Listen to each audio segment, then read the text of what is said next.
Artileri dari Brigade ke-132 terus menghancurkan posisi dan personel militer Ukraina. Rekamannya ramai beredar di media sosial Telegram pada Senin 20 Maret 2023. Awak senjata self-propelled 2S1 Gvozdika dari Brigade ke-132 Korps Angkatan Darat Donetsk ke-1 yang sebelumnya Brigade ke-3 Korps Angkatan Darat Donetsk menghancurkan militan Ukraina di jalur kontak dengan tembakan tepat yang dikendalikan oleh drone.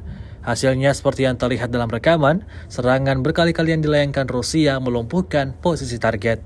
Rusia melaporkan 402 pesawat Ukraina, 222 helikopter, dan sebanyak 3.464 UAV serta sistem rudal anti pesawat dieliminir oleh pasukan Vladimir Putin. Sedangkan dari kubu Kiev, Kementerian Pertahanan Ukraina melaporkan 710 tentara Rusia dieliminir dalam 24 jam terakhir.